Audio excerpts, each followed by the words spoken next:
ನಮಸ್ಕಾರ ರೀ ಬಂಧುಗಳು, ಎಲ್ಲರೂ ಹೇಗಿದ್ರೆ ಚೆನ್ನಾಗಿದ್ರೆ ಅನ್ಕೊಂತೀನಿ. ನಾನು ಚೆನ್ನಾಗಿದ್ದೀನಿ ರೀ. ನೋಡ್ರಿ ಇವತ್ತು ನಮ್ಮ ಯಜಮಾನ್ರು ಬಂದಾರೆ, ಹಂಗಾಗಿ ಒಂದು ಹೊಸ ರೆಸಿಪಿ ಮಾಡ್ಬೇಕಂತ ಮಾಡಾಕತ್ತೀನಿ ರೀ. ಬರ್ರಿ ಮಾಡೋಣ ಇದು ಏನಂತ ಹೇಳಿ. ನೋಡ್ರಿ ಈಗ ಅವರೇ ಮಾಡ್ತಾರಂತ. ನಾನೀಗ ಒಣ ಚುಮ್ಮರಿ ತೊಗೊಂಡೇನಿ ರೀ. ಸೊಪ್ಪನ್ನು ಅವನ್ನ ಒಂದು ತಾಸು ಬಿಸಿಲಿಗೆ ಒಣ ಇಟ್ಟಿದ್ದೆ, ಎಲ್ಲ ಕರ್ಮ್ ಹಂಗೆ ಆಗ್ಯಾವ್ರಿ. ಅದಕ್ಕೆ ಉಳ್ಳಾಗಡ್ಡಿ, ಮೆಣಸಿನ್ಕಾಯಿ, ಕರಿಬೇವು, ಕೊತ್ತಂಬರಿ ಹೆಚ್ಚಿಟ್ಕೊಂಡಿನಿ. ಏನು ಉರಿ ಬೇಡ, ಏನು ಗ್ಯಾಸ್ ಬೇಡ, ಏನು ಬೇಡ ರೀ. ಆ ಥರ ಮಾಡ್ತಾರೆ ನೋಡ್ರಿ. 2 ಸ್ಪೂನು ಎಣ್ಣೆ ಹಾಕ್ಕೊತಾರೆ. ಇದೊಂಥರ ಇರಲಿ ಅಂದ್ರೆ ಏನೂ ಇಲ್ಲತ್ನಾಗ ಗ್ಯಾಸ್ ದಿಢೀರ್ನ ಖಾಲಿ ಆತಂದ್ರೆ ಯಾರ ಮನೆಗೆ ಬಂದರೆ ಈ ಥರ ಮಾಡಿಕೊಡ್ರಿ. ಭಾರಿ ಸಖತ್ ಟೇಸ್ಟ್ ಇರ್ತೈತೆ ರೀ. ಎಣ್ಣೆ ಒಳಗೆ ಉಳ್ಳಾಗಡ್ಡಿ, ಮೆಣಸಿನ್ಕಾಯಿ, ಕರಿಬೇವು ಹಾಕಿ ಚೆಂದಾಗಿ ಮಿಕ್ಸ್ ಮಾಡ್ಬೇಕ್ರಿ. ಅದನ್ನು ಸ್ವಲ್ಪ ರುಚಿ ತಕ್ಕಷ್ಟು ನಾವು ಎಷ್ಟು ಮಂಡಕ್ಕಿ ತೊಗೊಂಡಿರ್ತೀವಲ್ಲ ಅವನ್ನ ಚುಮ್ಮರಿ ತೊಗೊಂಡಿರ್ತೀವಲ್ಲ ಅದ್ರ ತಕ್ಕಂಗೆ ಉಪ್ಪು ಹಾಕೋಬೇಕು. ಸ್ವಲ್ಪ ಅರಿಶಿನ ಹಾಕ್ಕೊಂಡು ಚೆಂದಾಗಿ ಇದನ್ನು ಕೈಯಲ್ಲಿ ಹಿಂಗೆ ಈ ಥರ ಸ್ಮ್ಯಾಶ್ ಮಾಡ್ಕೋಬೇಕು. ಸ್ವಲ್ಪ ಮಸಾಲೆ ಹಾಕ್ಕೊತಾರೆ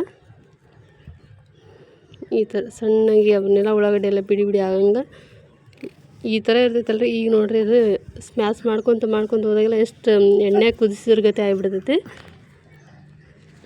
ನೋಡಿರಿ. ಇನ್ನು ನನ್ನ ಚಾನಲ್ ಯಾರು ನೋಡಿಲ್ಲ ನೋಡಿರಿ, ಸಪೋರ್ಟ್ ಮಾಡಿರಿ, ಸಬ್ಸ್ಕ್ರೈಬ್ ಮಾಡಿರಿ. ನೋಡಿರಿ ಈ ಥರ ನೋಡಿರಿ ಹಿಂಗೆ ಒಲೆ ಮೇಲೆ ಇಟ್ಟು ಬೇಯಿಸ್ದಂಗೆ ಆಯ್ತು ನೋಡಿರಿ. ಈಗ ಮಂಡಕ್ಕಿ ಕುರುಕುರು ಅಂತಿರ್ತವಲ್ರಿ ಅದ್ರೊಳಗೆ ಹಾಕಿ ಮಿಕ್ಸ್ ಮಾಡಿದ್ರೆ ರೆಡಿ ಆಯ್ತು ನೋಡಿರಿ. ದಿಢೀರ್ 2 ನಿಮಿಷದೊಳಗೆ ರೆಡಿ ಮಾಡ್ಬೋದು. ಕೈಲೇ ಚೆಂದಾಗಿ ಅದಕ್ಕೆಲ್ಲ ಉಪ್ಪು ಖಾರದೆಲ್ಲ ಹತ್ತಂಗೆ ಥರ ಮಿಕ್ಸ್ ಮಾಡಬೇಕು.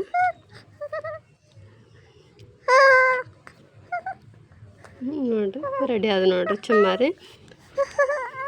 ಸೇಮ್ ಅಂಗಡಿ ಒಳಗೆ ಇರ್ತಾವಲ್ರಿ ಆ ಥರನಾಗೆ ನೋಡಿರಿ. ಇದು ಖಾರ ಜೊತೆ